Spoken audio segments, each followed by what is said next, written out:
right, welcome into Gaming with Derek, episode 4.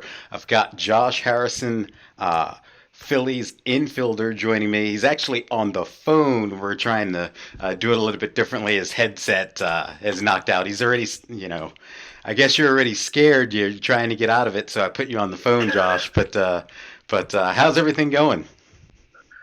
First off, I'm not scared. Things happen when you travel. No, I'm doing well, man. Appreciate you having me on. Oh, no problem. Um, Down here in sunny Clearwater. Oh, I can only imagine. I mean, we had some snow last week. That's all gone here in Cleveland, but much rather be either in Arizona or in Florida playing some baseball. So, when you hopped on here, I asked you who you were going with. Obviously, you played with the Tigers last year, and you have them set up. But who are you going with today? I'm going with the Mets. So you're probably gonna have to face DeGrom, but who you rolling with? Oh, that's cool. I told you I'm gonna hit random 3 times. I always have a tough time picking teams, so I'm gonna just click random 3 times, and well, I think I might have to. They won't even let me click random, so No. I'll just have you count to maybe 15, and I'll stop. You know what? I'm not even going to look at the teams. How about three, two, one, stop? Oh my I goodness! got It's it. I really wasn't even looking. Imagine that. That's crazy. This is awful. So I don't know if you know. Obviously, one of my first stories I ever did when I worked in Cincinnati was covering your baseball camp that you do with your brother. I believe it was like January of 2016, I want to say, I ran into you. But yeah, it was one of my first stories, and obviously we've still stayed in touch here and there. Um, but you're a Cincinnati guy, so you're very familiar with the state of Ohio. I'm sure you've been to Cleveland a bunch of times. Um, for you, go back to when you were a kid. Like, what led you to getting into baseball? Uh, you let my family tell it. My parents and my 2 older brothers. I came out the womb literally ready to play. They said I would be at the dinner table with a fork, and they would throw me balled up pieces of paper. Right. But it's literally something that's in my family. My mom's brother, John T-Bone Shelby, he was starting center fielder on the 1988 World Series team for the Dodgers. He played 10 years. Okay. And coached in the game. Even through my playing, we crossed paths. He was with the Brewers while I was with the Pirates. So every time we played them, I got to see my uncle.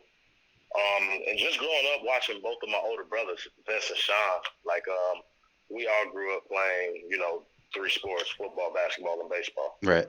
Right. And I'm the younger of 3, so I was able to be real observant. Had my older brother who was literally he's in the Roses Hall of Fame back home in Cincinnati, which is the greatest athletes to ever play in the city of Cincinnati. Right. And I grew up watching him be pretty much all state in football, basketball, and baseball. He had offers everywhere. Some schools even offered him to play 3, some of the smaller schools. And, my middle brother was raw.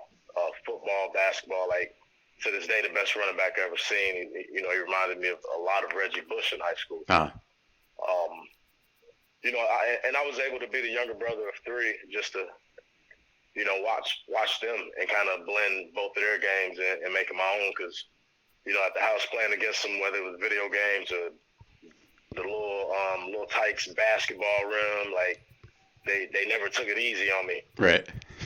But literally, a lot of what I do and how I play is, just me being that younger brother of 3. Two great athletes, and I was able to just, basically try to imitate what I saw them do, but make it my own. Gotcha.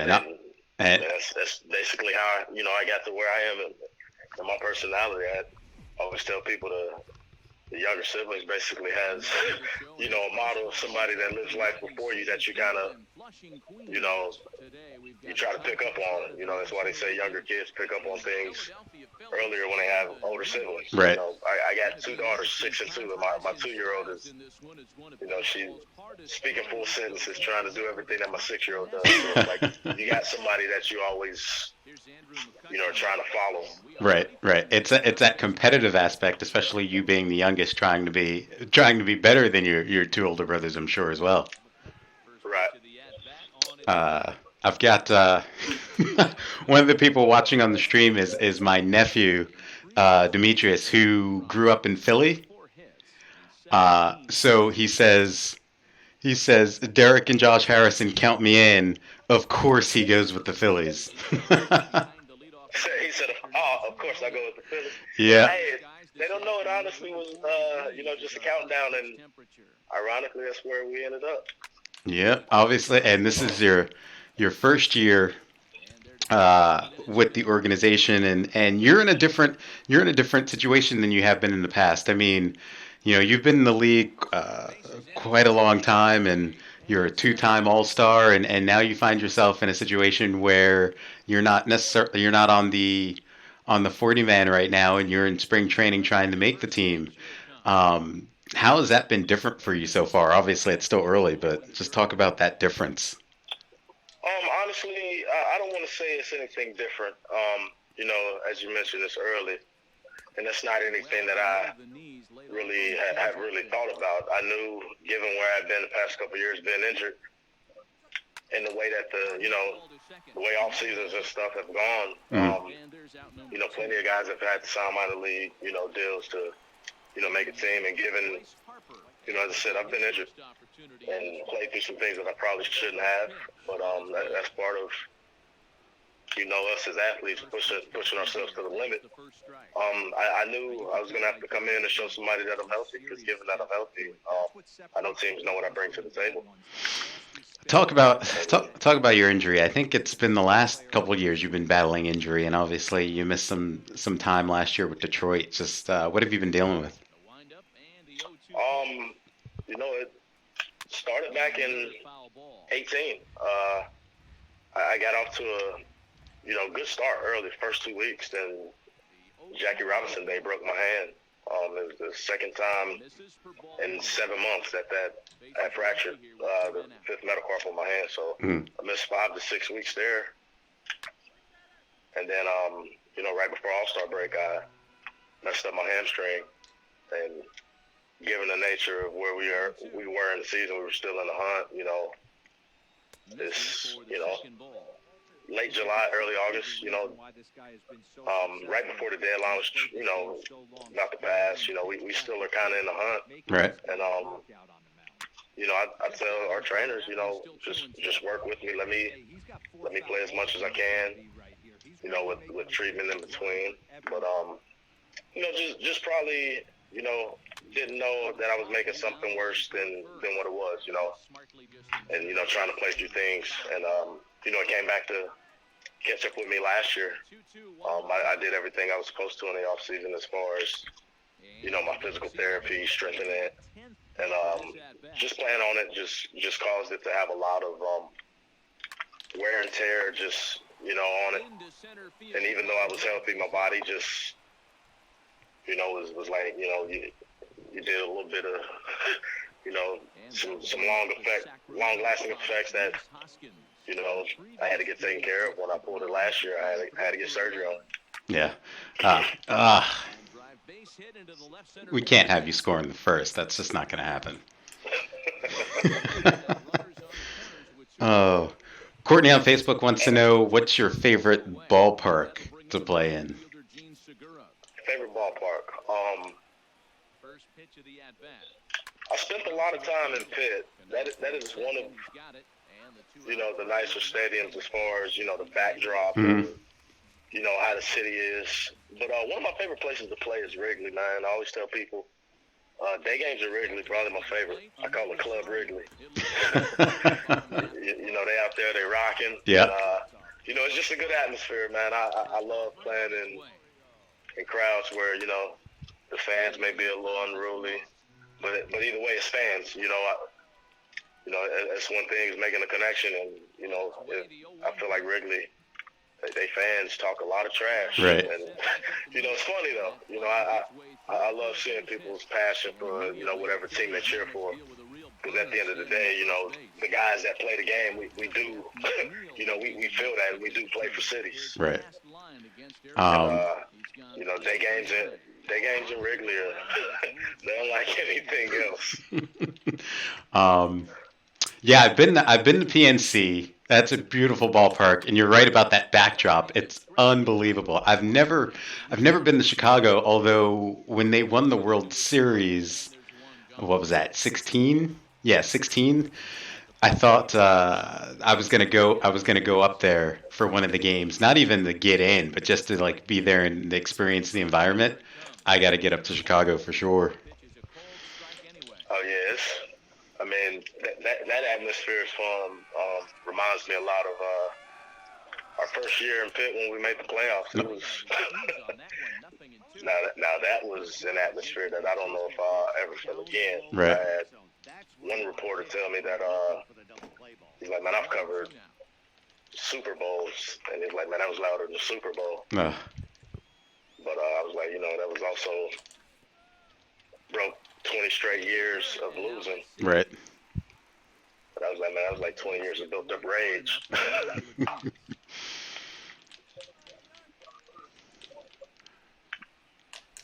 Uh, Swinging at junk. Um, so what's it been like? What's it been like right now? Uh, Suiting up for the Phillies. Oh Obviously. yeah, Oh, Conforto. Yeah, let's go. That looked like the Terminator, only slower. Maybe it was his out-of-stater, or it could have been the Hibernator. Yeah, you're gonna have to play That from baby behind is now. definitely going away for the winter. it's all good. um, but being in Philly now, that's one of the teams in the National League East that obviously fighting for that top spot in the division, and clearly made some moves. Cespedes trying to go back to back, not going to make it. Um, made some moves. Obviously, Bryce Harper's in his second year in Philly. You go out, you go get Didi Gregorius, who will play shortstop. Um, they've made some moves, and they're trying to hop the Mets and hop the Nationals in the division. Just talk about the team and the talent that's on that roster. Definitely got a lot of talent, man. The NL East, I know from playing them, man, there's good teams. And it's a veteran clubhouse, you can tell for sure. Mhm. But they definitely got some young pieces as well, and the coaching staff, man, it's a place that's ready to win now. Last year, you talk about losing Kutch early. You mentioned it was Bryce's first year. Things need to happen. You got to be able to gel and know each other. And I feel like this year with Joe as manager, you can feel it's a place where people want to be. Right. Obviously, I'm sure you were like me. I mean, Joe's a little bit older than both of us, but you had to have seen him with the Yankees coming up and what he was able to do behind the plate and with such great teams. Just he's got to demand respect from that clubhouse right away, even though it's his first year with you guys, right? Well, I don't even think it's a thing of where demanding respect. I think that comes with the territory, especially as you mentioned his pedigree, his background. Mm-hmm. But more than anything, you're talking about somebody from the minute that you meet them, you can tell it's genuine. Right. I think that goes a long way. Given what we do, a lot of people don't realize that you have to have a connection with the manager because we're people, and at the same time, you understand business. But just him being him, you can tell he's genuine. Right. I think that goes a long way. Guys are gonna respect that because at the end of the day, everybody wants to win, but we need to know as a whole that we all have each other's back. So it's back to the top of the order now, and that'll bring up the former National League MVP. McCutcheon here at the plate. You get reunited with McCutcheon. Obviously, you played with him in Pittsburgh. I've got, I have to ask you this because I have two nicknames for McCutcheon, and I'm sure it's got to have gone through the clubhouse before. So there's the All Star McCutcheon, which you can call McClutcheon, which I'm sure that's gone through the clubhouse multiple times, or even in the city. And then there's the McCutcheon who's in the bad streak, which I call McCrutcheon. Have you ever heard both of those? No, we've heard people call him McClutchin, but no, the second one I haven't. Well, if he ever goes 0 for 10, you want to mess with him, you can throw that one out there. Nah, that's not something we take lightly. No, I know, I know, I know. No, But we go off for 10. We trying to help. I don't care who it is. Everybody trying to help him break it. Yep, yep. But what's it like being reunited with Andrew? It's definitely cool, man. You mentioned coming to a place that I'm not familiar with. I'm gonna be okay wherever that is. It's just who I am. But having somebody that that you've played with, definitely makes things easier as far as understanding how things operate, and you need to know who's who, and that can be overwhelming at times. Learning all these new faces, new names, Right. and it's just somebody that you've shared experiences with that can kind of give you some insight on what to expect coming over there. Get up the middle. Lighter note. I always like to ask athletes when I talk to them this question: who's the biggest name in your cell phone in terms of phone numbers? Biggest name? Yeah. To be honest, man, I don't even know. It's not even anything crazy like that, but I honestly wouldn't know. I mean, it's obviously gonna be somebody that I play with. Travis Kelce. No, me and Trav didn't play together. But I wouldn't even know where to begin. Speaking of Trav, somebody that I probably play with. what's that? It's definitely probably like a teammate of mine. Right. That's gone. No, who was that? That is getting out. Dang it. Is that Reese? Not as JT. Front door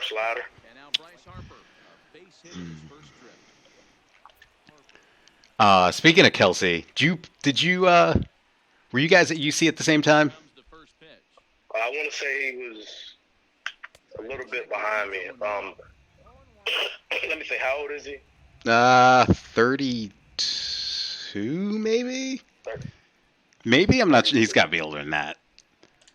Nah, he's not older than 32. I think I was maybe in between him and his brother. Gotcha. For those of you on Facebook, Josh Harrison went to University of Cincinnati, obviously same place that Travis Kelce went to, and Travis Kelce here from Cleveland went to Cleveland Heights High School. Cleveland Heights. That's where the principal at my high school.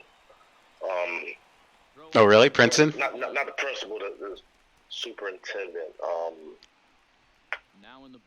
Came from Cleveland Heights. Gotcha. And you went to Princeton, right?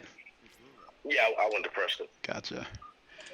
See, you're from Ohio when you talk about where you went to high school, right? Oh yeah, for sure. I got another question. It's so many.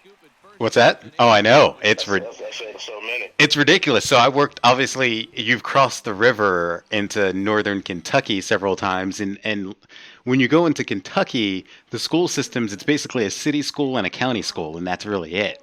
And then you cross over into Ohio, and then like every town's got like 10 schools. Yeah, it's so many public schools in Cincinnati. I mean, seriously, pretty much every year there's one team from Cincinnati represented at state. Right. Pretty much every sport. Yep. That's how many schools there are. Yep. No doubt. And that's the talent that come out of Cincinnati too. Yeah, I mean, all over. I mean, you got D1 guys that come out of Columbus, Dayton, Toledo, Cincy, Cleveland. I mean, it's incredible in all sports. I got a question on Facebook. Another one that says, uh, "Would you consider coaching baseball after retiring?" That's a good question. Although I love, teaching and giving back and helping any way I can, honestly, I would probably say no. It'd probably take some time, just due to, having a family. I Right. already spend enough time away from them. Like, think about it now, this is my first spring training without them here, from day one. Right. They flew down with me, but, my oldest is Really in knocked the kindergarten crap full out of time. that one. So it's going to be an adjustment for me not being with family. So a lot of it is when I'm done, I'm going to spend that time, being a husband, being a father, although I am those things now, just, given what I do, we travel quite a bit. I'm away from my family a lot more than, most people. Yeah. And you may not get into coaching, but we talked about this earlier, and I mentioned one of my first stories I did was with you in Cincy when I first started there, and you were hosting a baseball camp with your brother, and you do that every year. You did that again this year in Cincy. Just talk about that and how that came about. So pretty much, my brother's always been somebody in Cincinnati that when he was playing and now coaching during the off season, he would give lessons. Hmm. And my brother's now managing Low A Kane County and Diamondbacks organization. Okay. He always gave lessons, and I think it was at one point somebody had, asked him to, help with a camp, or we've done various camps before, and I think we threw one together. The first year we did it, somebody's like, "Man, you guys should do a camp," and we both thought like, "Man, Martin Luther King Day would be perfect." It's in the winter where we're both here. We know kids don't have school that day. We'll just see how things go, but also, just seeing, how people liked it and what they thought of it. And when we did it that year, it was like, man, we're going to do this every year from now on. And we've bounced around at a lot of different places that would allow us to host it. Right. And this or that. But, it's just one thing that we look forward to doing every year, given that we know our instructors, a lot of them are local in Cincinnati that have gone on to play, at college and at pro ball, various different levels. But, there's also some from Kentucky. We'll represent around the tri-state area. But, just to let these kids see that there are kids from your area, that you don't even realize are playing pro ball now, that are in college. And, just try to give some instruction that we can any way to help them. There's a lot of information out there now. And I'm not one to say that I have all the answers or my brother, but one thing that we do know is that, you got to have fun and know the fundamentals. And that's something that, we try to teach. Right. And we just enjoy doing every year. I just want to say that's Aaron Nola's second hit against me right now. Second hit, yeah, no. What is that? Are you big into analytics and things like that? Obviously, that's becoming bigger. I mean, it's always been part of the game. It was first known as sabermetrics. Now they just call it analytics. Just what have you seen in terms of the transformation of that, especially in the coaching staff? Obviously, you weren't with them last year, but Kapler was a big analytics guy in Philly. Just what's your thoughts on that? Well, as you mentioned, analytics is, very prevalent now, as opposed to, 5 years ago. And it's still a thing where, baseball is, still individualistic. You're dealing with individuals. Right. And I think the more that you understand that, you can combine the two. One doesn't dictate the other. But at the same time, sometimes it can be a little overboard, especially for young guys. Right. And I just think, you can definitely use the two for advantages, but it's got to be done, individually, for that person to understand, what they're looking at and what it means. Numbers sound good, but what does it really mean? And sometimes I think it can be a little overboard for a younger guy. But I'm not opposed to it because it can help you in a lot of ways. Things that you may not have necessarily paid attention to or thought about. Right. Sometimes it can vouch for like, okay. Oh, I should have been there. I was sending him. You should have. I sent him first, and then I didn't think you were gonna bobble it. But I definitely think you can use it for its advantages. It's not. I don't think it's a telltale for everything. Right. But But it's definitely something that can definitely help. I have another question from Facebook that says, "What was your proudest moment in your MLB career?" One of my proudest moments, I'll say, is I believe this might have been my very first walk-off. It was on Mother's Day, and I hit a walk-off. In the stands was, my mom, my grandma, which was her mom, and my wife, and I think my aunt, like,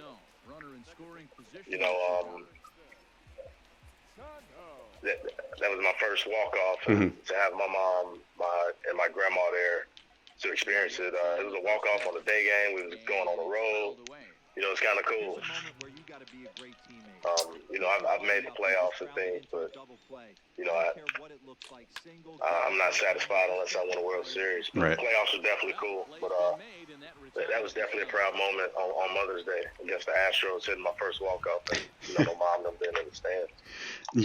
You've had a couple of walk-offs, and I don't know if you're the first person to hit a particular walk-off. Do you know where I'm going with this? Do you know? Oh yeah, you're talking Rich Hill. Yeah, we actually just showed video of it.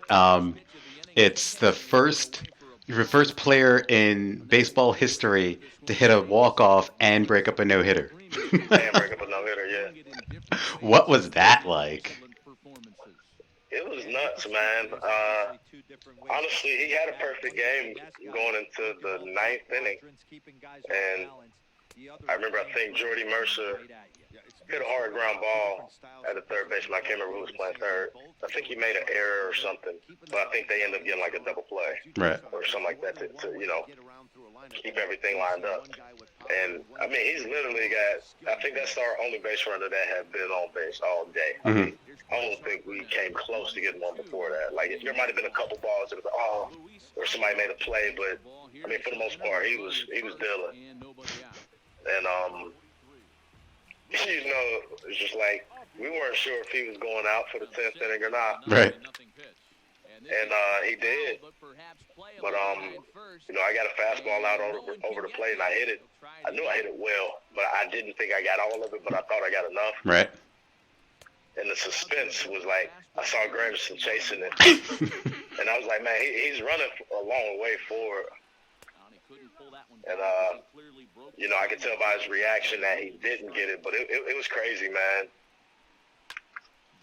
It was crazy because he was throwing a good game. But definitely felt if he sent them back out there that, we were going to break it up. I wasn't necessarily trying to hit a home run, but right. It definitely added, definitely lasting effect. It was fun. What's that like? I mean, obviously, I've played baseball, so I kind of know. But what's that like? Just connecting on one and just sending it. It's just you don't even really feel it. Just what's that feel like at the plate? It's a good feeling because you definitely know, like, oh man, I ain't missed that one. Sometimes you probably even hardly tell that you even feel it off the bat. Right. We're getting into the nitty gritty here. I'm making pitching changes like crazy. I'm breaking. I gotta get somebody up in the pen. I'm sitting there, I'm just talking. I forgot, like, oh yeah, 6 innings. I'm just breaking Major League Baseball rules. Just bringing in a pitcher every batter. Hey, but you know what? Nola is 2 for 2. I know. It's ridiculous. I might be served. um, I bring up a good point there. That's one of the new rules now, where pitchers are going to have to face three batters now before you can pull them. Obviously, we know the effect of what it's going to be on pitchers and coaches, but how much does that change you guys as a hitter and your approach at the plate, knowing that let's say there's a pitching change before you come up to the plate. You now know that you're going to have to face them. They're not going to play righty lefty all the time now because they won't have that opportunity. Right. On its way. Ah, It's not even anything that I've really thought about. Right.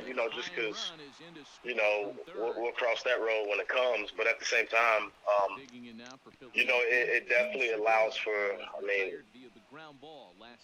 favorable matchups in a sense sometimes because, as you mentioned, the matchup game, some guys will come in for one batter, then it's a righty-lefty, and now it might be a situation where it's like, do you really want to bring in that lefty? right. Or do you know what I mean? It might have its advantage for, some teams in certain spots. I think it definitely changes it a lot. First pitch on its way. Was that Aaron Nola, by the way? You didn't take him out, did you? Nah. 3 for 3 with an RBI. All right. That was Reese. Okay. Hit that up the middle. Gotcha.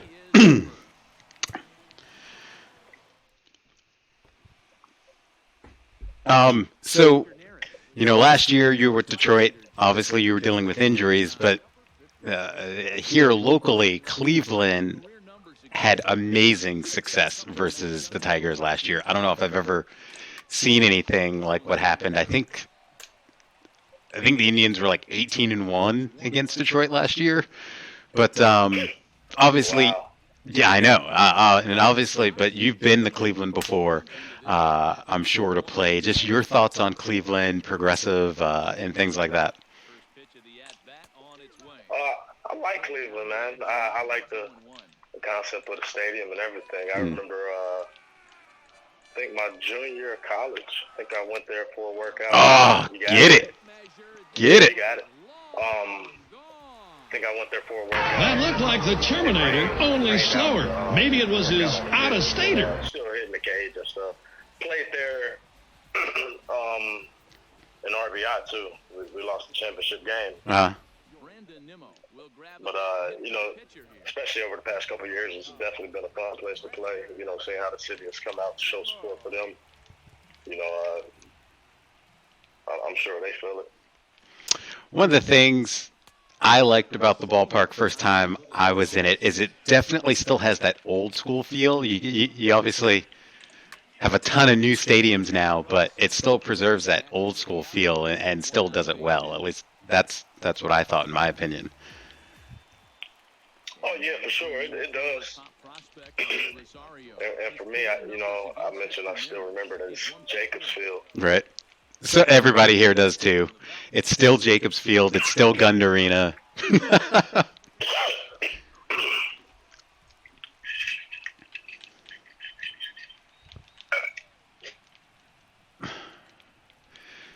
So, popped it up. What's the biggest adjustment for you as a player when you go to a new team? Obviously, experiencing that this year with Philly again. You did it last year in Detroit because you were a mainstay for so long in Pittsburgh. What's that like, getting accustomed to a new team? Honestly, it's pretty cool, man. It's like a fresh start. Another one. It's a fresh start. And, just cool getting there, meeting everybody. And, it's like learning all over again, learning new organization, right, coach and staff and everything. But at the same time, they're learning you. So, it's something that it goes both ways. But at the same time, it's nothing to me that has ever been, intimidating or whatever. Because at the end of the day, if you want to win, there are things that's got to happen. Right. I'm always going to keep it loose, have fun. And people get a chance to see that. So I've never really had issue going new places and trying to blend in, or not that I try to. I just be myself. But I just like having fun. Yeah. Playing this game. Yeah. And you can definitely see that when you're out there on the field. Um, and that's what it should be, though. It should be all about having fun, because at the end of the day, it is a game. Sure, you guys are making tons of money, and there's expectations and things like that, but at the heart of it, it's still a game at the end of the day. Yeah, I mean, everything, is just a bonus to it. But we've spent our whole life, wanting to do this. So it's definitely something we don't take lightly. But at the same time, as you mentioned, you gotta enjoy it. Mm-hmm. No point in doing something if you don't enjoy it. Right. Where'd the nickname J Hay come from? Where'd that start? I actually started with my brother Vince. My oldest brother Vince, V Hay. He was V Hay, so my middle brother Sean was Shay Hay. Uh-huh. I was third, rightfully so. I'm J Hay. And that's pretty much where it came from. You mentioned playing multiple sports growing up. If you couldn't play baseball, what sport would you play? Probably basketball. Yeah, I'm gonna go. Clearly, you're a guard, because what are you, like 5'10"? 6'3". You're 6'3". No freaking way. 5'8". Oh. So. But yeah, I still ain't met anybody that could check me. You got a favorite? Basketball, for real. I like football too, but basketball is the one. Is that Jay Bruce? No, it's not Jay Bruce. Trying to make it a game. Yeah, it was Jay Bruce. I had to make it interesting. Edwin Diaz just being Edwin Diaz. Yeah, this is also an all-star too, though. Is that an excuse, or? No, I'm just saying. I mean, a lot of home runs been hit. It's true. I wish it was this easy. Oh, it's because the balls are juiced. Actually, that's what it is.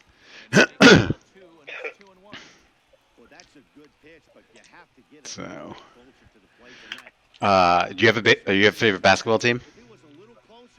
No, I don't have a favorite pro team at all. Never grew up with one. I like the players. Right. So, but so you grew up in Cincinnati. You went to UC, but were you a UC fan growing up? Honestly, no. I was a fan of the basketball team. That's a ball, by the way. Oh. I did like UC. When Huggins was there. I grew up, watching Damon Flint. Right. Corey Blunt, those guys. I'm Nick Van Exel. Even you let my brothers tell it. Anthony Buford is what I used to call it. Uh-huh. Was like my favorite player. I think it's Anthony Buford, but I think I was young. I used to like Anthony Buford. But, my family's from Lexington. Gotcha. So grew up UK fans. My oldest brother Vince even went there and played right. football and baseball there. I have a couple cousins that went through there and played baseball. Currently have one that's a senior on the baseball team there now. Okay. My grandma, she's watching them boys play at Rupp Arena like she's watching them on TV every time she's yelling at the screen. Like I grew up, my family being UK fans, so I grew up as a UK fan, but found out when they lost to Arizona that teams can break your heart. Not necessarily break your heart, but you get too attached to a team, it can hurt your feelings. Right. It's amazing how many UK fans are all over the place in terms of that broad reach that they get. Because you figure in Cincinnati, it's either UC or Xavier, but there's a big UK fan base, especially just when you cross over the river into Kentucky. I guess they just automatically claim UK. Yeah, for the most part. I mean, my mom's from Lexington. Okay, You know, yeah, yeah. One guy. you know that definitely like UC. You know, as a close second, especially Kenyon Martin. You know, seeing those guys going through there. Right. Um, it was definitely a school that even then was exciting to watch year in and year out. And coming out of high school, they were interested. And next thing I know, I'm a UC Bearcat alum, and I'm definitely proud to be. Definitely one of the best choices I made. Yeah, yeah. And the baseball team, I mean, it's tough to compete at the college level when you play in a cold weather city. But UC's put together some solid baseball teams that have tried to make runs at the College World Series. And they haven't quite gotten to that level yet, but they're making waves. I think a couple years ago, didn't they steal the Xavier head coach? I don't think so. So, I think the job was available and he got it. well, yeah. I mean, they didn't steal him, but you know what I mean. You know what Xavier fans would say that you stole him. Yeah, he's he I think he was at Xavier for 10 to 12 years, somewhere around there. Right. And he did a good job there as well. Yeah. Yep. Yep. Real quick. Yeah, I mean, he took UC. They were in the regional. Yeah. Yeah. Last year. Yep. Yep. He's good for the program. He likes the alumni coming back. Yeah. And I think the program's in good hands. Yeah. Yeah. They've got some ball players. Real quick before we go, because you mentioned UK and you may or may not know this name. When I worked in Kentucky, because before Cincinnati, I also worked in Kentucky for 7 years, a little longer than that. I always got confused for Wayne Turner. If you're familiar with Wayne. Wayne Turner, number 5. Yeah, won the national championship of UK in '96. Yeah. All the time, and then he became an assistant head coach at Louisville under Rick Pitino, and I was in Louisville for 3 years covering that team. So it was unbelievable how many people in Louisville thought I was Wayne Turner. Unbelievable. Yeah, I remember Wayne Turner. Yeah, them were my boys. Tony Delk was there. Yeah, yeah. Ron Mercer, Derek Anderson. Oh yeah, oh yeah. Yeah, so I grew up UK and UC fans. No doubt, no doubt. But pro sports, nah. Yeah. I mean, even at a young age, I knew guys. But I mean, I was loyal to Barry Sanders. That was my favorite player. Who didn't like Barry Sanders? Oh. So. But all right, Josh. Well, I appreciate you hopping on. It was fun. It was good catching up with you. Hopefully, we can catch up again soon.